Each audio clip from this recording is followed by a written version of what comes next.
अस्सलामुअलैकुम वरहमतुल्लाहि वबरकातुहु। औज़ुबिल्लाहि मिनश्शैतानिर्रजीम बिस्मिल्लाहिर्रहमानिर्रहीम।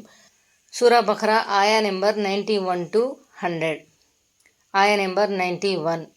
అల్లా అవతరింపజేసిన గ్రంథాన్ని విశ్వసించండి అని వారితో అన్నప్పుడు, మాపై అవతరింపజేయబడిన దానిని మేము విశ్వసిస్తున్నాం అని సమాధానమిస్తారు.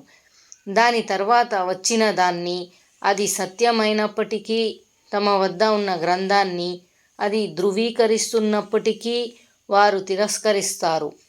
సరే, అలాగైతే వారిని ఈ విధంగా అడుగు: మునుపటి గ్రంథాలపై మీకు నమ్మకముంటే మరి పూర్వం వచ్చిన దైవ ప్రవక్తలను ఎందుకు హత్య చేశారు? అంటే, మాకు తౌరాత్పై విశ్వాసం ఉంది కాబట్టి మేము ఖురాన్ను విశ్వసించవలసిన అవసరం లేదు అన్నది యూదుల ఉద్దేశం. అంటే, తౌరాత్పై విశ్వాసముందన్న మీ మాటల్లో నిజాయితీ లేదు. ఒకవేళ ఉంటే మీరు మీ కాలం నాటి ప్రవక్తలను వధించేవారు కారు, కాబట్టి మీరు మీ వాదనలో సత్యవంతులు కారు. కేవలం ఓర్వలేనితనం కారణంగా మీరు ఖురాన్ను విశ్వసించటం లేదు. ఆయా నెంబర్ 92. మీ వద్దకు మూసా ఈ సూచనలనే తీసుకువచ్చాడు. అయినా సరే అతను వెళ్ళిన తరువాత మీరు ఆవు దూడను పూజించారు.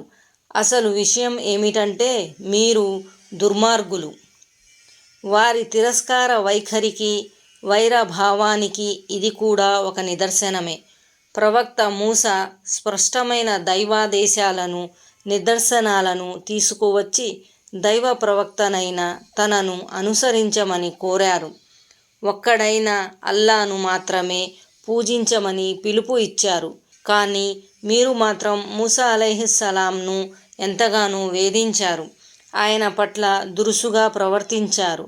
కడకు ఆయన కొన్నాళ్ల పాటు తూర్ పర్వతంపైకి పోగానే ఆయన వెనకే దూడను ఆరాధ్య దైవంగా చేసుకున్నారు. మీ వైఖరి కడు శోచనీయం. ఆయా నెంబర్ 93. మేము తూరు పర్వతాన్ని మీ పైకి ఎత్తి మీ నుండి వాగ్దానం తీసుకున్న సందర్భాన్ని మననం చేసుకోండి. ఆ సందర్భంగా మేము మీకు ప్రసాదించిన దానిని గట్టిగా పట్టుకోండి మరియు వినండి అని అనగానే వారు మేము విన్నాము కానీ శిరసావహించము అని బదులిచ్చారు. అసలు వారి హృదయాలలో ఆవు దూడ పట్ల ప్రేమాభిమానాలు నూరిపోయబడ్డాయి. వారి అవిశ్వాసం కారణంగా వారికి ఈ దుర్గతి పట్టింది. వారితో అనండి, మీరు విశ్వాసులే అయితే మీ ఈ విశ్వాసం మీకు చెడు ఆజ్ఞ ఇస్తుంది. వారిలోని పెడసరి ధోరణికి, దురహంకారానికి ఇదొక తార్కాణం అన్నమాట. చెప్పినట్లు వింటామని అంటూనే మనసులో మరొక తలంపు కలిగి ఉండటం, ద్వంద్వ అర్థాలతో కూడిన వాక్యాలు పలకటం, ఇదంతా సూచించేదేమిటి? ముమ్మాటికి ఇది వారిలోని ఆత్మవంచనకు అద్దం పడుతున్నది. అసలే ప్రేమ గుడ్డిది అంటారు. మనిషిలో ఏదైనా ఒక వస్తువు పట్ల అమితమైన ప్రేమ ఏర్పడింది అంటే దానికోసం అతను ఏమైనా చేస్తాడు. బనీ ఇస్రాయిల్కు ఆవు దూడ పట్ల ప్రేమ నూరిపోయబడింది. ఆ ప్రేమ వారి నరాల్లో చెడు రక్తంలా ప్రవహిస్తుంది. కాబట్టి వారు ఏకదైవారాధన వైపుకు చిత్తశుద్ధితో మరలి రావటం అన్నది కష్టం. అంటే దుర్బుద్ధి, ఆవు దూడ పట్ల గల ప్రేమ మూలంగా మీ హృదయాలలో అవిశ్వాసం గూడు కట్టుకుంది. ఇది ఇట్టే తొలగిపోయేది కాదు అని భావం. ఆయా నెంబర్ 94. ఓ ప్రవక్త, వారికి చెప్పు, ఒకవేళ అల్లా వద్ద పరలోక నివాసం ఇతర మానవులెవరికీ కాకుండా కేవలం మీ కొరకే ప్రత్యేకమై ఉంటే రండి, మీ వాదన సత్యమైందనడానికి రుజువుగా మరణాన్ని కోరుకోండి. ఆయా నెంబర్ 95. కానీ వారు తమ చేజేతులా చేసుకున్న దురాగతాల దృష్ట్యా ఎన్నటికీ మరణాన్ని కోరరు. అల్లా దుర్మార్గుల గురించి బాగా ఎరిగినవాడు. ఇబ్నే అబ్బాస్ రజియల్లాహు తాలా అన్హు గారు దీన్ని దావతే ముబాహలాగా పేర్కొన్నారు. అంటే ముహమ్మద్ ప్రవక్త సల్లల్లాహు అలైహి వసల్లం దైవ దౌత్యాన్ని తృణీకరించటంలోనూ దైవ సన్నిధిలో మీరు అందరికన్నా ఎక్కువ ప్రేమ పాత్రులు అన్న ప్రకటనలోనూ మీరు సత్యవంతులే అయితే ముస్లింలు, యూదులు ఇరు వర్గాల వారు కలిసి అల్లాను ఈ విధంగా అభ్యర్థించాలి: ఓ అల్లా, ఇరువురిలో ఎవరు అబద్ధం చెబుతున్నా సరే వారిని మృత్యువాతకు గురిచేయి. జుమా సూరాలో కూడా వారికి ఈ విధంగా సవాలు విసరబడింది. ఆలే ఇమ్రాన్ సూరాలో వచ్చిన ప్రస్తావన ప్రకారం నజరాన్కు చెందిన క్రైస్తవులకు కూడా ఈ రకమైన సవాలు చేయబడింది. యూదులు కూడా క్రైస్తవుల వలనే తమ వాదనలో అసత్యవంతులవటం చేత ఈ సవాలును స్వీకరించలేదు. అందుకే అల్లా వీళ్లను ఉద్దేశించి ఎట్టి పరిస్థితుల్లోనూ వారు మరణాన్ని కోరరు, అంటే ముబాహలాకు సిద్ధమవరు అని అన్నాడు. ఆయా నెంబర్ 96. ఓ ప్రవక్త, జీవితం పట్ల అందరికన్నా ఎక్కువ వ్యామోహం వీరికే ఉందన్న విషయాన్ని నువ్వు గ్రహిస్తావు. జీవితం పట్ల వ్యామోహంలో వీరు ముష్రికులను కూడా మించిపోయారు. వీరిలోని ప్రతి ఒక్కడు 1000 సంవత్సరాల వయస్సును కోరుకుంటాడు. అయితే ఈ దీర్ఘాయుషు కూడా వారిని శిక్ష బారి నుంచి ఏమాత్రం తప్పించలేదు. అల్లా వారి కార్యకలాపాలన్నింటినీ చూస్తూనే ఉన్నాడు. మరణం సంగతి అటుంచి అసలు ప్రాపంచిక జీవితం పట్ల వారికెంత మక్కువ ఉందంటే ఈ విషయంలో ప్రపంచ జనులెవరూ వారితో పోటీ పడలేరు, ఆఖరికి ముష్రికులు కూడా. అయితే దీర్ఘాయుషు వారిని అల్లా శిక్ష నుంచి కాపాడజాలదు.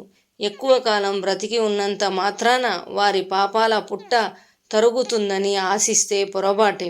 తాము అల్లాకు ఎంతో ఇష్టమైన వారమని, స్వర్గం తమ స్వంతమని, మిగిలిన వారంతా నరకవాసులన్న వాదనలో యూదులు సత్యసంధులు కారని, పైగా వారు కేవలం కల్లబొల్లి కబుర్లు చెబుతున్నారని తేలిపోయింది. ఆ విషయం నిజమై ఉంటే, లేదా కనీసం తమ వాదనలో తాము అతిశయిల్లటం లేదన్న నమ్మకం స్వయంగా వారికి ఉంటే మరణాన్ని కోరటానికి వారు వెనుకంజ వేసేవారు కాదు. నోటితో వారు ఎన్ని గొప్పలు చెప్పినప్పటికీ, వాగ్దాటితో తమ చుట్టూ ఎంత సుందరమైన వలయాన్ని అల్లుకున్నప్పటికీ మనస్సాక్షి మాత్రం వారిని నిరంతరం హెచ్చరిస్తూనే ఉంటుంది. అల్లా సన్నిధిలో నిలబడిన రోజున అవిధేయులకు పట్టే దుర్గతే తమకు పడుతుంది అన్న యథార్థం కూడా వారికి తెలియనిది కాదు. ఆయా నెంబర్ 97. ఓ ప్రవక్త, వారికి చెప్పు: జిబ్రాయిల్కు శత్రువు అయిన ప్రతివాడు అల్లాతో శత్రుత్వాన్ని కొని తెచ్చుకున్నాడన్న యథార్థాన్ని గ్రహించాలి. ఎందుకంటే అల్లా సూచనపైనే ఆయన నీ హృదయంపై ఈ సందేశాన్ని అవతరింపజేశాడు. ఇది ఈ ఖురాన్ తనకు పూర్వం వచ్చిన గ్రంథాలను ధృవీకరిస్తుంది. విశ్వసించే వారికి మార్గదర్శకత్వం వహిస్తూ వారికి శుభవార్త ఇస్తుంది. హదీసు ప్రకారం కొంతమంది యూద పండితులు ముహమ్మద్ ప్రవక్త సల్లల్లాహు అలైహి వసల్లం వద్దకు వచ్చి, మీరు గనుక ఈ సందేహాలకు సరైన సమాధానమిస్తే మేము విశ్వసిస్తాము, ఎందుకంటే దైవ ప్రవక్త అయిన వాడు మాత్రమే వీటికి సమాధానం ఇవ్వగలుగుతాడు అని ప్రతిపాదించారు. మహాప్రవక్త సల్లల్లాహు అలైహి వసల్లం వారి సందేహాలన్నింటికీ సమాధానం ఇచ్చిన మీదట, మీపై దైవవాణిని తీసుకువచ్చేది ఎవరు అని ప్రశ్నించారు. జిబ్రాయిల్ అని ఆయన సల్లల్లాహు అలైహి వసల్లం బదులిచ్చారు.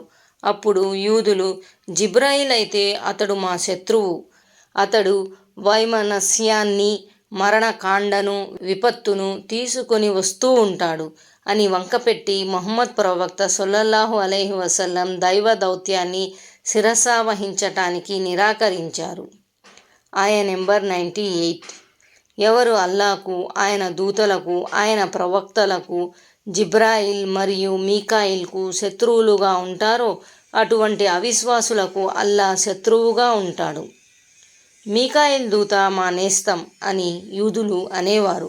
కాగా వాళ్ళందరూ నా ప్రియదాసులే. వారికి లేక వారిలో ఏ ఒక్కరికైనా శత్రువుగా ఉన్నప్పుడు అల్లాకు శత్రువు అని స్వయంగా అల్లా అంటున్నాడు. నా స్నేహితులలో ఎవరి పట్లైనా వైరం వహించిన వాడు వాస్తవానికి నాపై యుద్ధ ప్రకటన చేశాడు అని హదీసులలో ఉంది. సహీ బుఖారీ హదీస్. అంటే అల్లా స్నేహితుల్లోని ఏ ఒక్కరితోనైనా శత్రుత్వం వహిస్తే సమస్త స్నేహితులతో శత్రుత్వం వహించినట్లే. ఆయా నెంబర్ 99. ఓ ప్రవక్త, స్పష్టమైన సూచనలను మేము నీపై అవతరింపచేశాము. అవిధేయులు తప్ప వేరెవ్వరూ వాటిని త్రోసిపుచ్చరు. ఆయా నెంబర్ 100. వారెప్పుడు ఏ వాగ్దానం చేసినా వారిలోని ఏదో ఒక వర్గం దాన్ని భంగపరుస్తుంది. పైగా వారిలో అనేకులు విశ్వాసులు కారు. అస్సలాము అలైకుం వరహ్మతుల్లాహి వబరకాతుహు.